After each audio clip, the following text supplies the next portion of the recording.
Should Acura even have this car? Ailing Acura strikes us as a brand in need of reinvention from the bottom up, starting with a new Integra, the car that the people have crowned as the real keeper of Acura's flame.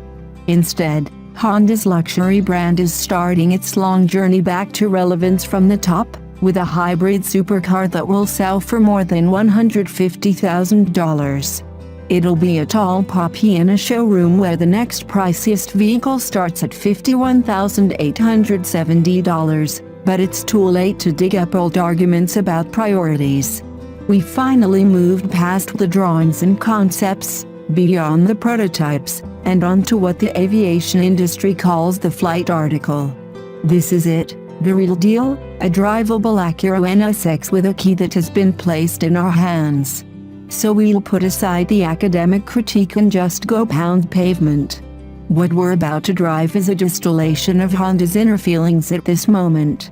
After some dark years of uncertainty, the company is ruminating on past glories, on Marlboro McLarens with Ayrton in the lane, racing bikes with oval pistons, and absurdly exquisite lawn equipment. Honda wants to be spoken of with awe again, to show the world that it's back as a technology and performance powerhouse ready to both amaze the world until its flowerbeds. An aborted prototype with the transverse V6 out of an Odyssey minivan died in mid-2012 because it couldn't deliver amazement, and a crash program to reinvent the NSX ensued. The 2017 NSX, developed mainly in Ohio by a small group that has come to think of itself as a family, is a four-wheel drive hybrid electric need-of-the-pants of the world's fanciest exotics. Its creators sincerely hope you like it, as do their loved ones, whom they haven't seen in 2 years. This is a prime example of filter-down technology. The layout of the 3 electric motors on board, 2 on the front axle and a third between the twin-turbo V6 and the 9-speed dual-clutch automatic gearbox, echoes that of the late, great $850,000 Porsche 918 Spyder, promising many of the benefits for a fraction of the price. Those benefits include rapid torque vectoring, continuous thrust assist to smooth over turbo lag and torque changes during upshifts, a modicum of fuel efficiency, and, if desired, silent operation for brief periods. Someday, this stuff will be in a Civic, but for now at least, the price tag has slid under $200,000. Acura's sculptors pass on the virile flair typical of the Italians, as well as the utopian futurism of the BMW i8, preferring instead a somewhat conventional, menacing angularity. It's not an angry-looking car, but it appears determined. With its wide stance and long wheelbase, the snub-nosed body has unmistakable mid-engine proportions, and it invites a stroll around to investigate its many nooks and crannies. The flaring nostrils up front hide the radiators and the AC condenser, while the side ducts gulp air for the intercoolers and engine intakes. The original 1991 NSX had flap-like door handles, and this one uses flush grab sticks that angle out when needed, as on an Aston Martin. The hood opens to a hot box of aluminum chassis members and equipment, the single, 4-cubic-foot trunk residing behind the engine.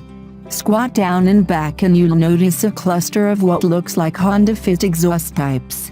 Unusually small for a car expected to hit 60 miles per hour in less than 3 seconds, the 4 pipes are your first hint that the NSX is not like other sports cars. The 3.5-liter dry-sump V6 has racing heredity in its odd, 75-degree V-angle, and it fires up with an automatic revsing now typical of high-strung machines. But it's not a howling yap meant to turn heads in 3 counties, just a muffled throat-clearing heard mainly through the sound tubes plumbed from the intake plenum into the cabin. The Japanese culture emphasizes politeness. The demure NSX faithfully reflects that ethos. To wit, the 4 drive modes start with quiet, which allows you to sneak away in silence up to 40 miles per hour if you're easy on the gas pedal. Silence can be really, really cool in a supercar, says the NSX's ebullient chief engineer, Ted Klaus, who behaved at the launch as if several anvils had lately been lifted from his back. We definitely have a different opinion than Ferrari, definitely. Sport is the mild-mannered default mode. You can change which mode is default, however, with steering that is a little overboosted. Acura wants the NSX to be everyday usable, a commendable goal but one that shouldn't mean steering so light that the car changes direction over every freeway bump and dip. You can't set steering heft or shift speed individually, so you get what the engineers give you in each mode. Sport mode quickly speeds the many-ratio transmission to its top gear for fuel economy, which is expected to peak in the mid-20s and average around 22 miles per gallon once the EPA numbers are established. The base tire is a Continental Conti Sport Contact 5P, size 245/35 ZR19 in front and 305/30 ZR20 in back. It's the commuter tire, with only middling dry road grip but the promise of wet weather traction and some decent longevity. If you are nailing it on the open road, you'll find the limit a tad too quickly as the front end fights for grip. Fit the optional Michelin Pilot Sport Cup 2S, almost the same meats as on the Porsche 911 GT3, and the grip becomes that of Cured epoxy. But you'll be lucky to get 15,000 miles out of a set. Things get interesting when you turn the large console dial to Sport Plus. The electronic tachometer rotates so that red line moves to the 2 o'clock position. Peak engine horsepower is at 7,500 revolutions per minute, and the steering weight finally becomes appropriate to a car with 573 combined horsepower. You can lap a track in Sport Plus and get a taste of the NSX's capabilities, but only a taste on the Continentals, which amplify the understeer tuned in for safety. In Sport Plus, the stability control system still hovers, straightening this and nudging that and cleaning up your imperfect lines. Hold the dial several seconds for track mode and you finally see the vision, the car that Honda dreamed of. On the Michelins, it is ferocious, leaping at corners with steering so tightly wound that you vector the car by palm impulse. The brake pedal is just a rheostat to command, by wire, the electro-hydraulic brakes, but it's given a more organic feel by a hydraulic pressure simulator. The net effect is a firm, highly effective pedal, one that is very sensitive to minute changes in pressure. Iron discs will be standard, while the cars we drove had the optional carbon ceramic rotors. On the run, the NSX's computers take data from its many sensors and work the hardware like a coxswain on a rowing team. The front motors alternately thrust through their planetary gearsets or drag in regenerative mode, while the rear tires also push or brake as needed to yaw the car in accordance with the driver's whims.